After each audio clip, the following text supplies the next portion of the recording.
Ladies and gentlemen, citizens of the universe, this is RosterWatch.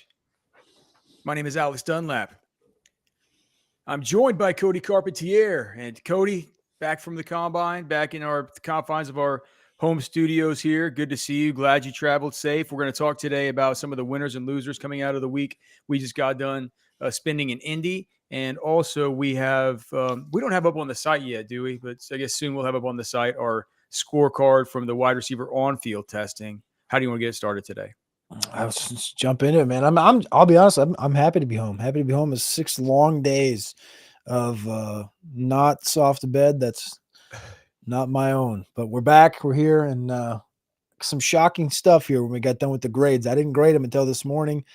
Get through, finishing up the counts, and some interesting guys that came through at the top for the wide receiver grades this year. Yeah. I mean, I don't even have it pulled up. And so for people who might not know what we do, we did this for a long time. It was actually our buddy Mike Band, who now is with Next Gen Stats. And if you guys have been watching the NFL Combine and been paying attention to the Combine IQ stuff, that's been Mike Band, former RosterWatch OG, that put that thing together. And a while back, he put together this sheet for us where we would just grade out each rep by each player for the wide receiver on-field testing back in the days before we were allowed, before media was allowed and before fans were allowed in the stadium. They allowed 20 people into the PFWA viewing suite to watch quarterbacks and wide receivers. And thankfully, thanks to the PFWA for like 8 years there, we got to go. And we were like, well, how do we take advantage of this? And how do we, how can we put a grade? We have the 40s and the vertical jumps and all the rest, but how can we put a grade on the actual on-field testing? And so he's a spreadsheet wizard. He put together this spreadsheet where we could put our grades in and weighted them via ones we felt like were most important, with the gauntlet being the most important, and then others being on a different scale. And we did that for, I don't know, 8-10 years. And it was actually pretty good. For some reason, we just kind of quit doing it. When Cody came on board, he's like, man, I like that on-field thing. And so we started doing it again. And I think this will be the third year we've done it since we took it back up again. Yeah. And so you sent it to me early this morning. I'll get it pulled up, but maybe you can give the people the kind of the overview of what we have as far as that. The overview basically is the last 3 years we've done a base route grade, a gauntlet grade, and an overall grade. And the overall is obviously accumulation of gauntlet and base routes. The gauntlet's the first one that they do, where they run across the entire field on the line, stay as close to the line as possible. And the base route grade is all the rest of the routes that they run throughout the workout. And over the course of the last 3 years now, we've had 111 prospects graded at the wide receiver position. Now, a lot of guys each year, this year specifically, there was, I don't know what it was, Sam Brown from Miami, Bo Collins from Notre Dame, Emeka Egbuka, Ohio State, so on and so forth, of guys that just did not compete in the event. So you might say, well, where's this guy? Where's this guy? The guy didn't compete in the event. So Where's 111 guys, neighbors or something, right? Yeah. So there's 111 guys that competed over the course of the last 3 years. And our top tier, which is 25 plus points, it's a pretty strong group. If you look at historically, Tank Dell, Josh Downs, Puka Nacua, Roma Dunze, Zay Flowers, Tyler Scott is in there. And then Charlie Football is our golden son of the combine with his perfect 20 out of 20 score for the gauntlet. So he's still at the top. Somebody's got to go up there and get him. And this year, somebody's going to get Charlie Jones, man. I don't know. Charlie doesn't ever get caught with that gauntlet, but yeah, there was 3 guys that entered into that top tier this year. So now we have 11 guys with 25 or more points. And I'll just nip them. Jimmy Horn Jr. from Colorado, Jack Besh from TCU, and Luther Burden III from Missouri.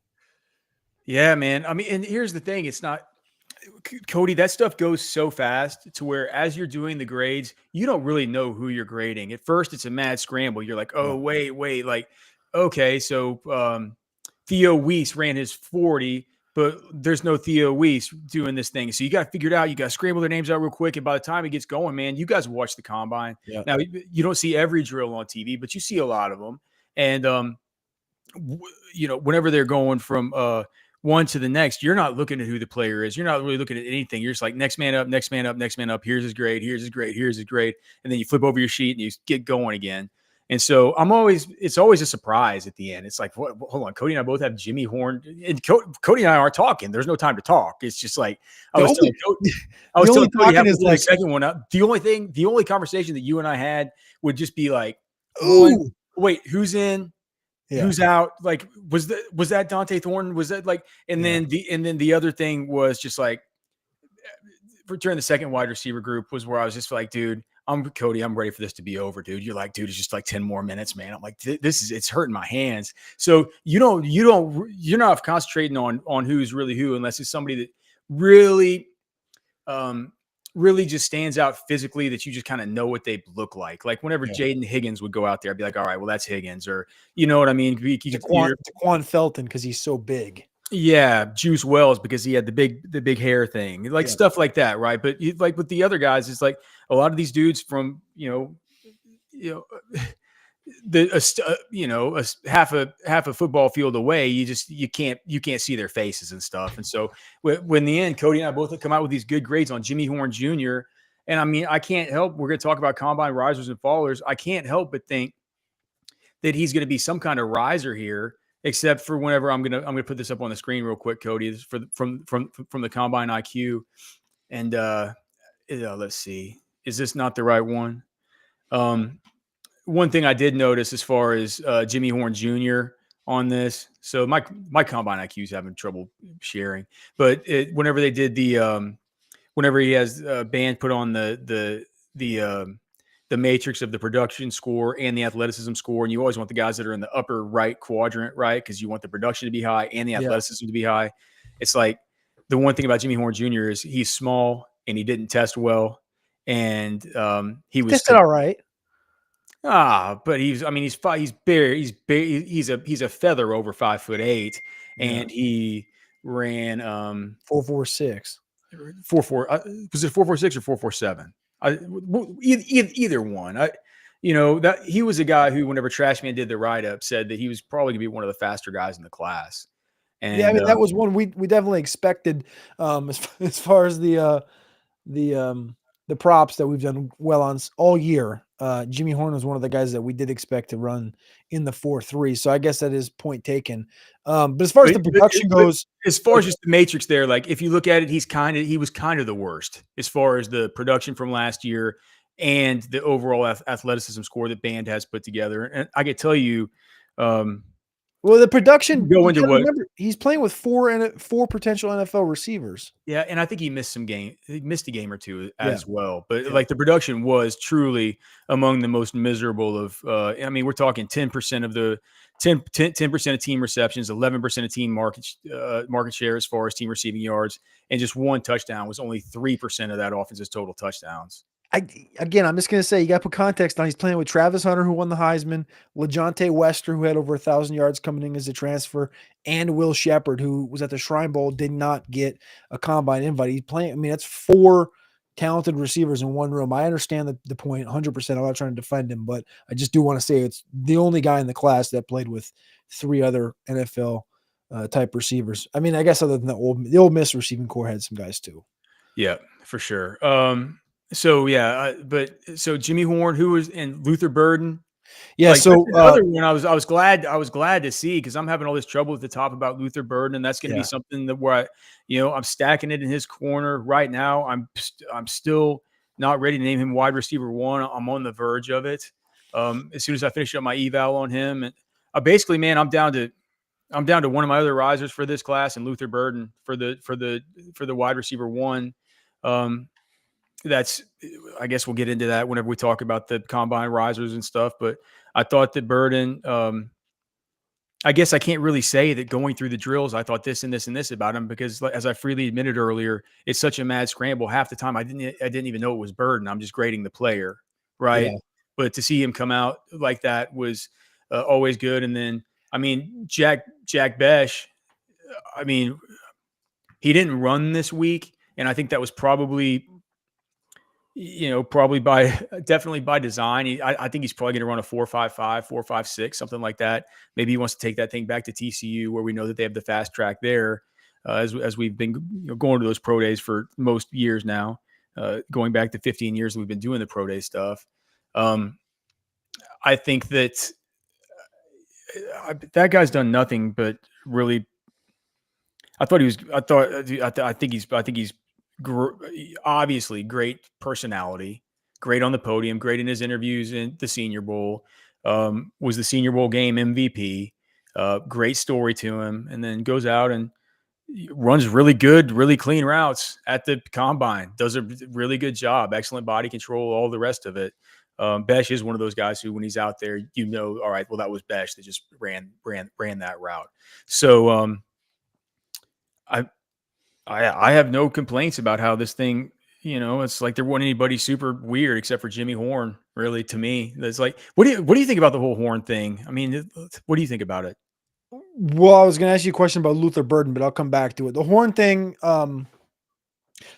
to me was I was a little underwhelmed on the 40, and I just kind of expressed my output as far as my thoughts on his lack of production, which is still had almost 60 catches, still almost had 600 yards, still had 6 touchdowns in 2023. That was at Colorado. This year it goes down a little bit more because he misses a couple more games, but the yards per reception went up by 2 yards this year. He only had 1 touchdown, so that's kind of a blatant flashing sign out there. But they did have a little bit better of a run game. He had the Heisman Trophy winner and Travis Hunter next to him.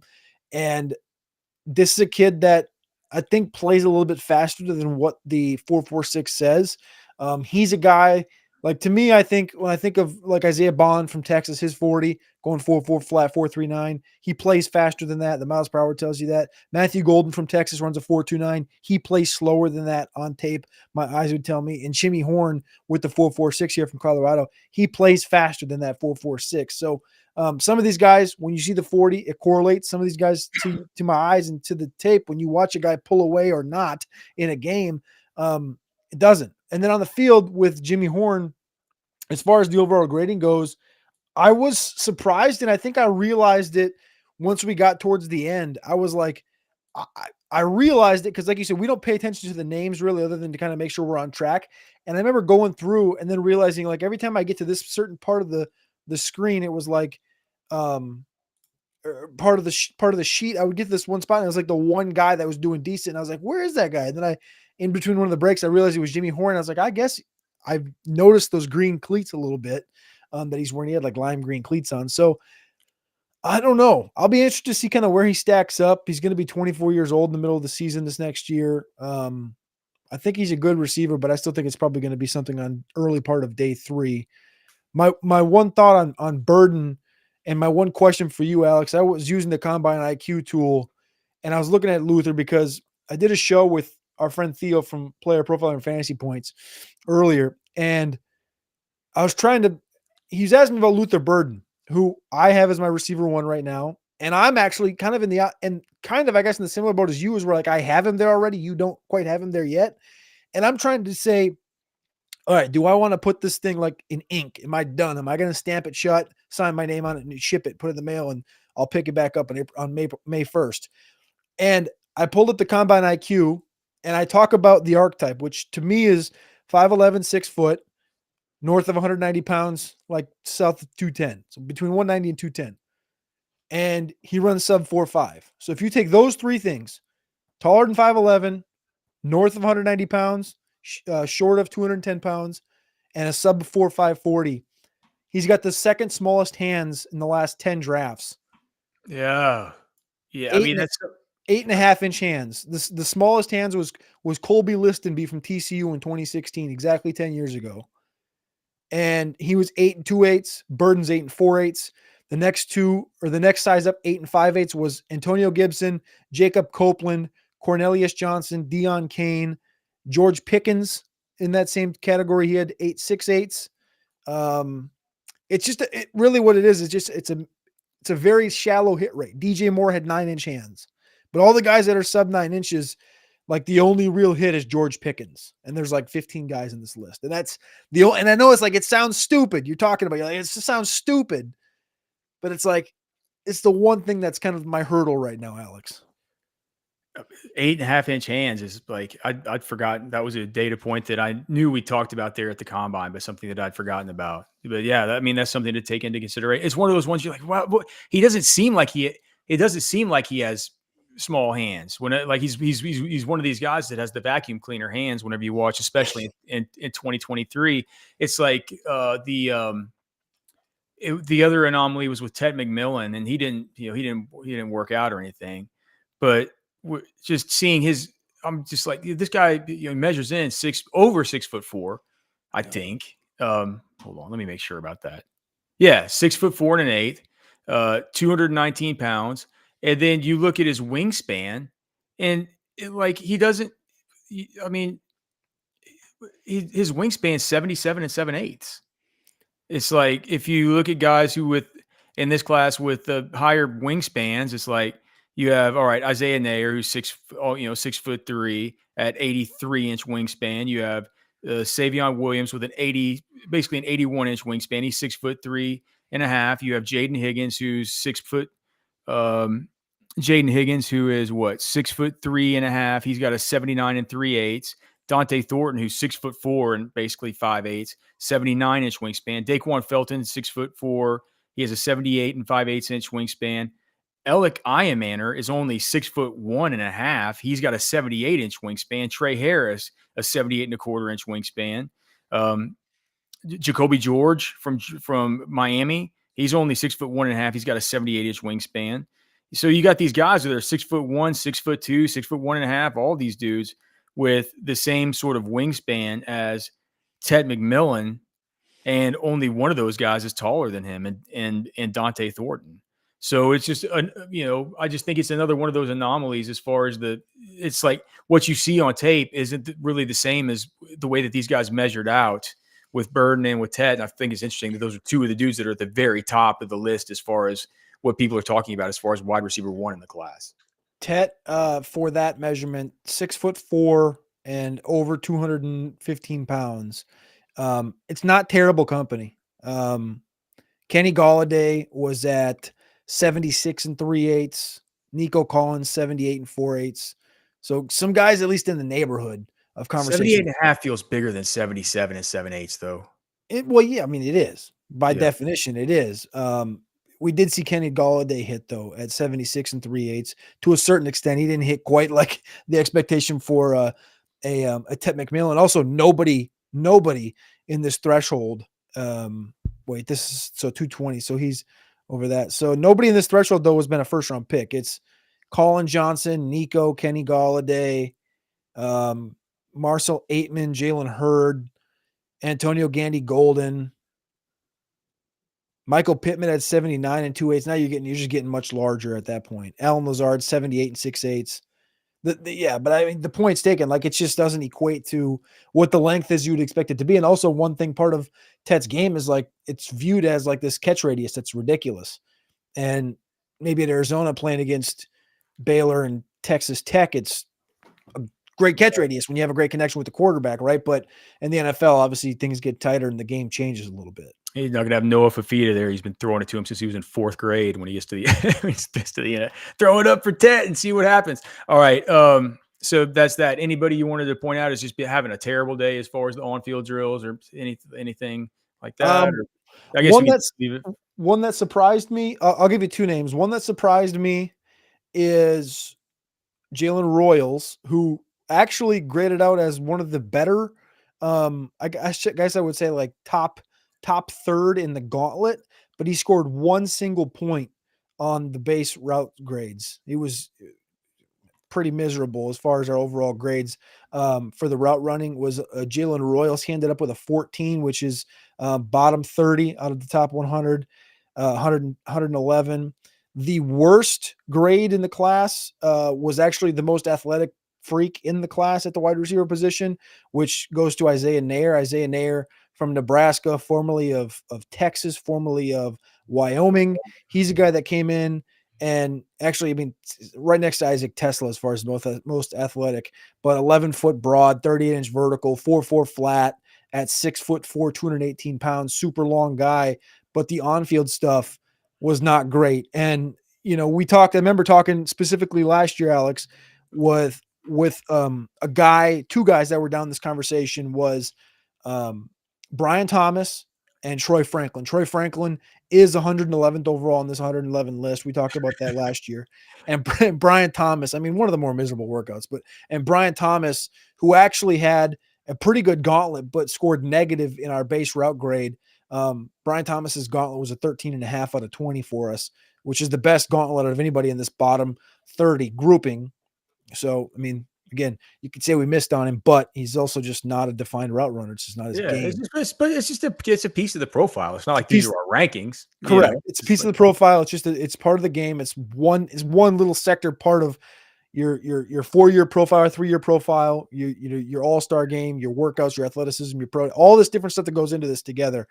Just another place we get to look at these guys. So I thought the Nair thing was interesting. And just for those interested, his gauntlet was graded at 7.5, not 13.5 like Brian Thomas. So those that are trying to look for that correlation of an athlete or a super long speed wide receiver that can play on the outside like a Brian Thomas, Nair is not that guy. Well, and with all it showed with Brian Thomas is he didn't run the routes very well, right? But we look at the gauntlet so much because it teaches you so much about body control, framing ability, tracking, being able to like hand-eye coordination. It's like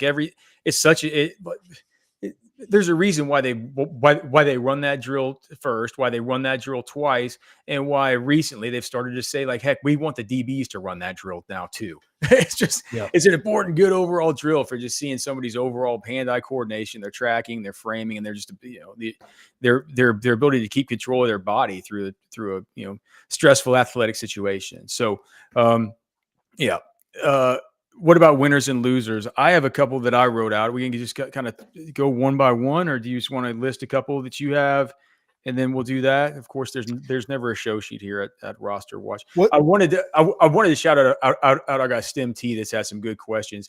It's so funny that he says this. He says, "What is Trash Man's maniacal trash grab? Nick Nash, San Jose State." In fact, it is. It is. He had Nick Nash graded. Like we're about to get done with wide receivers. I'm just like, man, we've done like 45 write-ups on these guys. It's enough. It's time to start focusing exclusively now on getting these running backs stacked. So Trash Man, I'm deleting all of your grades because you still have Nick Nash ranked as the wide receiver 3 in this class. And it's throwing off our cumulative average that bad. So Stim T, you're a definite golden son here of Roster Watch to know that to be able to identify the Trash Man is high on Nick Nash when he actually had him as number 3 in the whole entire class. All right. Stem had another good question here. He said, where do you guys have Ladd McConkey ranked last year? I did not see that coming. It's interesting you bring this up because I'm assuming this is going to be a name you're going to talk about, Alex, and I might just walk you right into it. But your second highest graded player was Jalen Knoll. And I had him ranked rather high as well. He was my 6th ranked guy as far as not ranked, but 6th graded, 6th highest graded player from combine workouts. Jalen Knoll ended up with 23 points. So just missed that 25-point mark to get into the top tier. The last 2 years, players with 23 points on this grading system at the NFL Combine. Last year was Ladd McConkey at 23. He had a 16 for the gauntlet, and Jackson Smith-Njigba, 23.5. He had a 15 for the gauntlet. Jalen Knoll was right there with a 23 this year. So we did have Ladd rather high. He didn't quite make it into the top tier, and Jalen Knowles right in that same category. Knowles just had a great process from the Senior Bowl to now as well. It's hard to believe Ladd didn't make it. We said he was the best route runner of the Senior Bowl, right? All right. He was. I think it was like 2nd or 3rd last year, though. Behind, I think it was Rome and then him. I have 3 wide receiver winners. I know because there's all kinds of running back winners. Yeah. It's like the winners are us as people that play fantasy and play dynasty. Yes. Like we're the winners. We're going to be able to take starting running backs for NFL teams for the first 2 rounds of our dynasty rookie drafts, which is going to present a really interesting question about when should these wide receivers, even these top ones, really come off the board, because there becomes the question of opportunity cost. And what exactly is the opportunity cost between, say, Cody, you know how I feel about the Omari and Hampton stuff, but really, what's the opportunity cost between, Quinshawn Judkins and a Dylan Sampson to RJ Harvey or whatever? Whenever you can take a Luther Burden or a Matthew Golden or a Tet McMillan or a Emeka Egbuka or one of these dudes, super early, and you could say, all right, well, in the second and third round, I'm going to be getting into the second and third round, we can take, RJ Harvey or Dylan Sampson, or, a little bit later, probably like a Brashard Smith or a Scadaboo or a Jarquez Hunter or a Damian Martinez, who knows where Bashil Tutin's going to go after this week. So there's going to be a million of these running backs. There's going to be 25 of them that are just like that you're going to want to have. How do I turn that off, dude? Bugging me. Now, as far as the, why does Byron always text during the podcast? I think that was me. Okay. Why do you? Well, you know what's going to happen.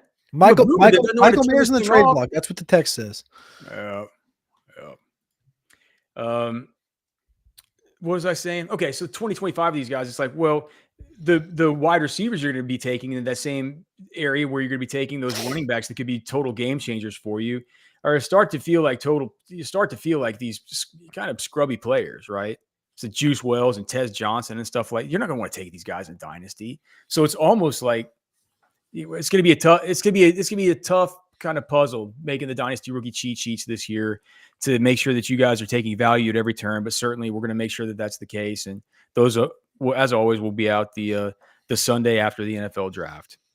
My winners, wide receivers, I have Matthew Golden. I have Dante Thornton from Tennessee.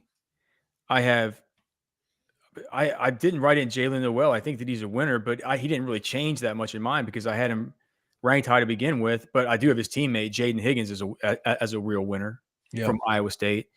And then I have,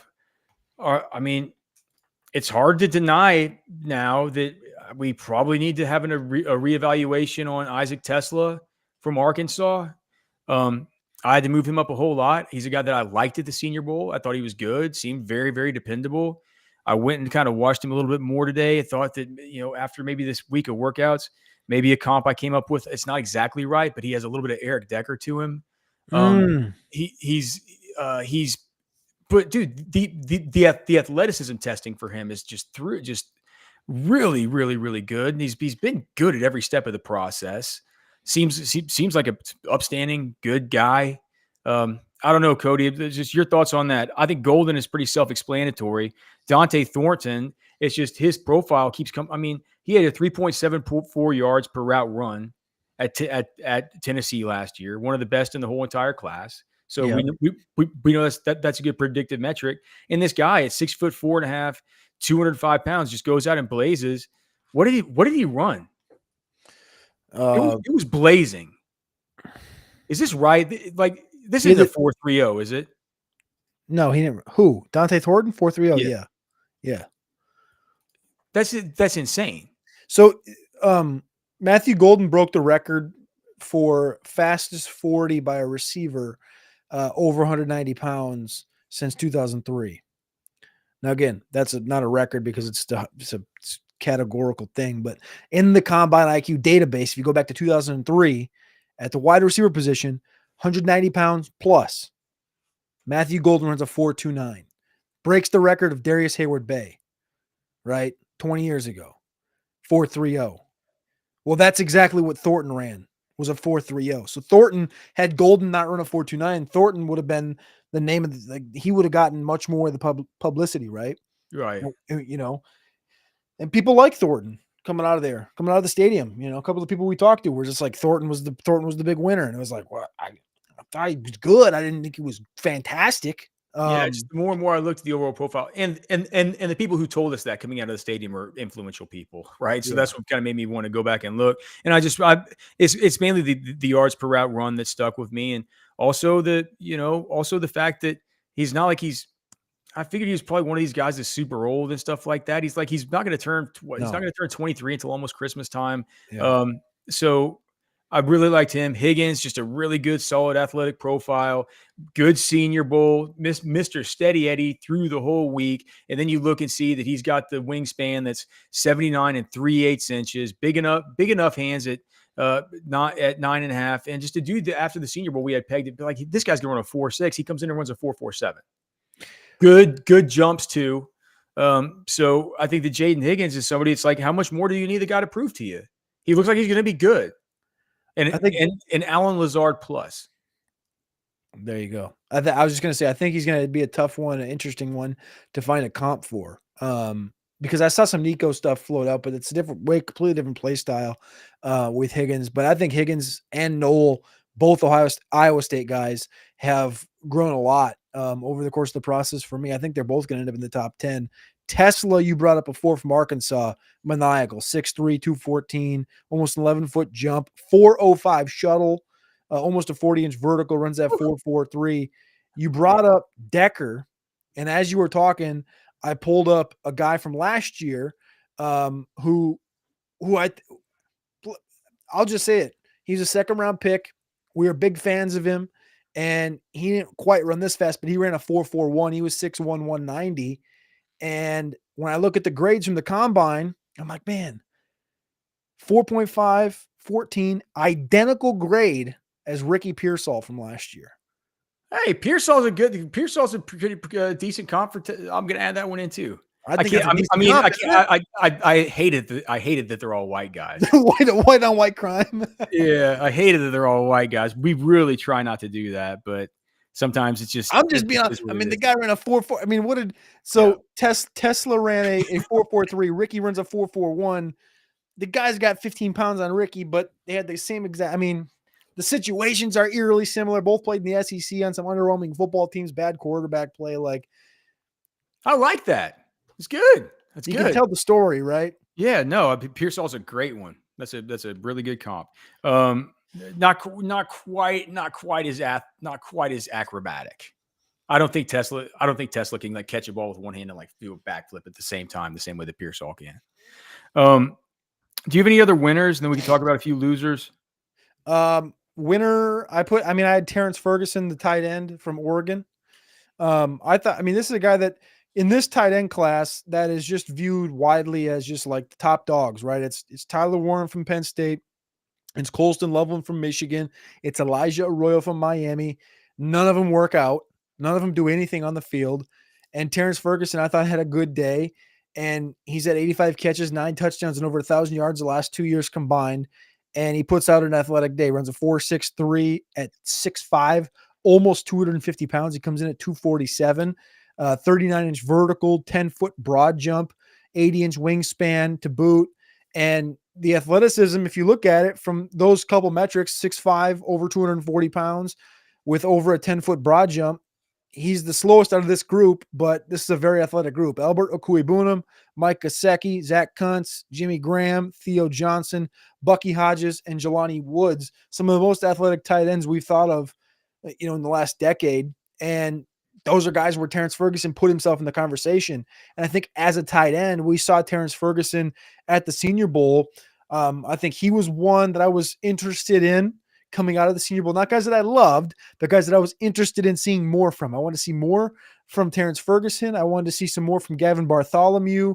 I wanted to see some more from Bringingstool from Clemson. And I think we saw the most. I mean, Bringingstool ran a 4.75. Bartholomew ran a 4.70. Both guys weighed in north of 240, but Terrence Ferguson was at a different level in this tight end room. So I think Ferguson, I forgot to say Mason Taylor as well in there. Mason Taylor did work out a little bit. But it's a very good tight end room, and I think Ferguson puts his name up into that top 6 conversation, whereas Gunnar Helm for now from Texas may have fallen a spot or two. All right, let's how many losers do you have? Do you have a list of them? Yeah, I got a couple. I got 3. Do we start with one of mine first? Yeah, you can start. Okay, well, I have 2 wide receivers and this one other guy.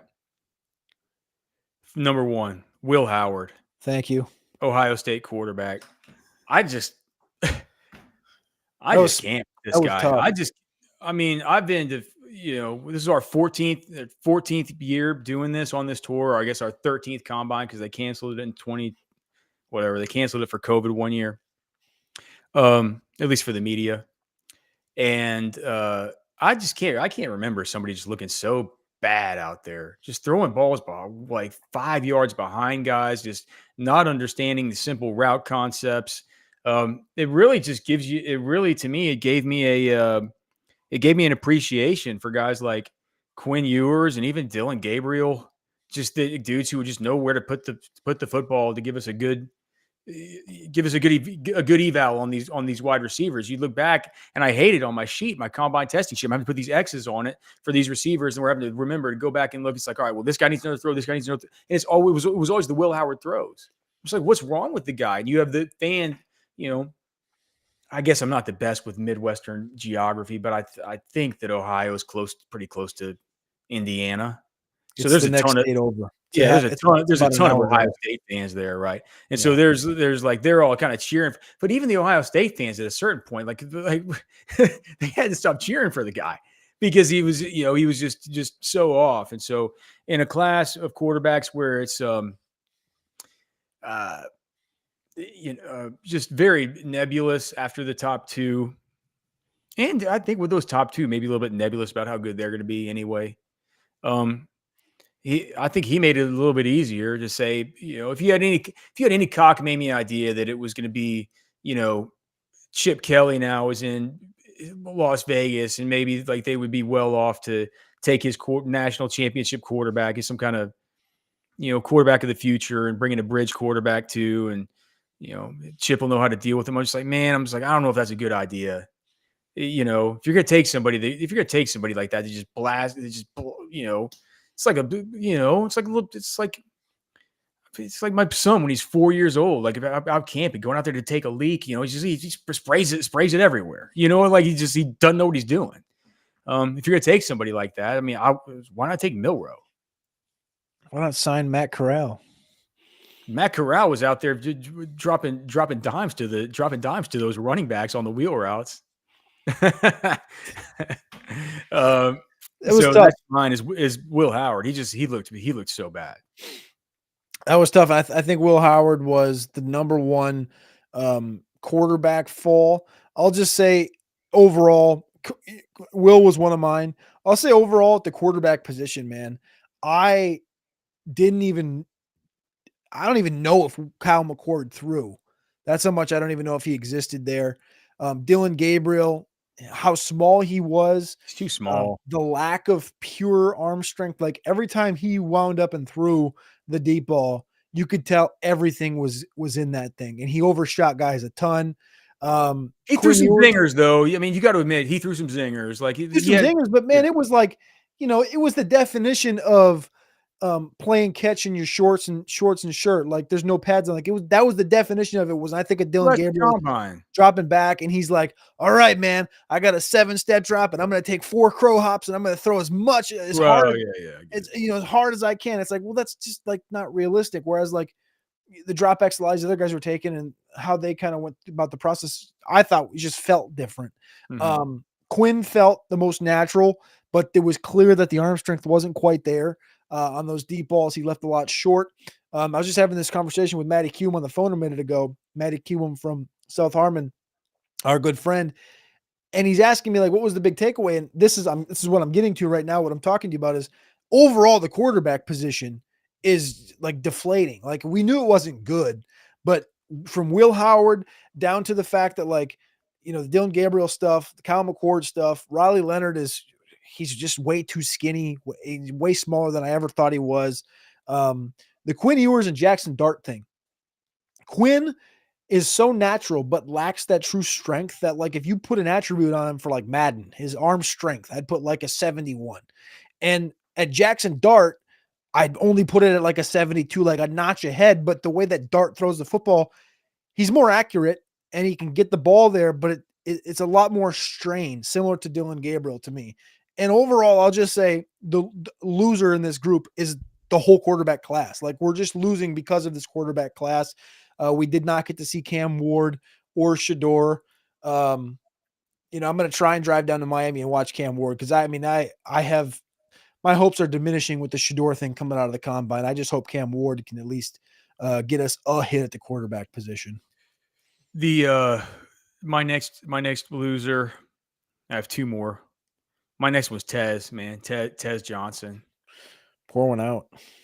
Yeah, it's such a weird one because I'm not sure if you have his numbers pulled up. I think he had a good 3 cone or something or good shuttle, and it makes sense because he's good. You told the Senior Bowl he's good at getting open and stuff like that. But we just said, man, this is not a Tank Dell. We're not jumping on this bandwagon. We're not going to do it. This is a different kind of thing. Um, this is the oh god, 5'9", 154. I forget who the Kayvonte Turpin, no, it's just the Trey Tucker, no, I'm just trying to think of the name of the guy who came out from Ohio State. But there's like there's the Calvin Austin, his kid was KJ something from Ohio. KJ Hill. KJ Hill from Ohio State. Like these guys that are these small guys, these option routes, these giving them a two-way go in the slot versus the corners of the Senior Bowl, yada, yada. We've said it a million times. These guys are going to get open in these spots. They got to show that they're a Tank Dell kind of little mini monster, for us to completely get on board, right? And we said we don't think that that's going to be the case with Tez Johnson. Tez, 5'9", 156 with 29 and 7/8 inch arms, 8.5 inch hands. And at 156, where he can get blown away by it, I think that's smaller than Tutu Atwell. He can get blown away by a stiff breeze. And this dude comes out and he runs a 4.51. It's like that ain't it, man. I don't want to dampen. I don't want to make it any more depressing or anything. But he actually lost 2 pounds from the Senior Bowl to the combine. He was losing it to try and get sub 4.5. He was. What are you going to get down to? If you knew you were going to run like that, like you just have to. And again, this is a much larger conversation that you can talk about, multi-positional, and it's just about the combine and understanding the process in general. But we're not even agents, and we can say, all right, there's a thought out there that this Tez guy is going to be a 4.3 receiver. On tape, he looks like you could tell yourself a story. He's a 4.3. Oh, dude, yes, right. You could tell yourself that story. All right, so if I'm your agent, what am I going to do, Alex? You're Tez Johnson. You are not running the 40-yard dash at the combine. And you're weighing in at the combine at 162. Done. Yeah. No, you're not doing it. You're not running and you're weighing in heavy. Once and then come back to pro day. Don't weigh in. Get down to 145 or whatever. Gosh, it feels so weird to say. See if you can run. See if you can run sub 4.5. And then that way they're going to say you were 162, you ran a 4.49. They'll probably think it's fine. And they'll say his play speed's better than that, because we know that it's always going to be 5/100ths of a second faster at that home field with the hand times. So it could have been something like a 4.47 or a 4.46. So that's it. Cody, I have one more loser. Anybody else that you wanted to talk about though before we get out of here with the final thought? Yeah, I got a running back. One that at the Senior Bowl warned us that he was going to run fast, and one that, when we're talking about the depth of this group, we've seen him have a lot of big games in college, and I thought he was closer to the top of the running back 8 to 20 range. And now I think he's going to be surpassed by a lot of guys, whether it's Montrell Johnson from Florida, Jarquez Hunter from Auburn, Damian Martinez from Miami. It has to be Devin Neal from Kansas. He runs a 4.58. He jumps well, but he runs a 4.58 at 5'11", 213 pounds, small 8.5-inch hands, sub 30-inch arms. I think just overall the Devin Neal profile took a hit because, he isn't getting hammered nearly as much as Isaiah Bond is, because Isaiah Bond opened his mouth a little too far and said, I'm going to break the record. Neal just said 4.3s, and he wasn't anywhere near the 4.3s, and his play style doesn't really show 4.3 or 4.4, and he ran, in the 4.5s, which is not good when you're comparing yourself to this group of running backs that is the most prolific we've ever seen at the combine, of guys over 200 pounds running sub 4.5, and Neal's not one of them. You have to be special if otherwise, and I don't think Neal is special. Well, you stole my final one. So it's Isaiah Bond. So everybody knows Isaiah Bond gets up on the podium, asked if he's going to run the 40. He says, I'm going to break the record. And they're like, what are you planning to run? He's like, if I don't, either 4.2 or somewhere in the 4.1s. and goes out there and goes from a standing ovation from the crowd to 4.4 seconds later, boos and kind of like mumbles and jeers and stuff like that, right? So obviously disappointing from him, but also just disappointing from stuff we're hearing behind the scenes from some reviews he's gotten just from some of the off-field stuff that they're looking into, maybe some personality stuff that is being revealed from both his time at Alabama and at Texas. So maybe a little bit of a loss sort of there for him. Cody, I'm gonna ask you.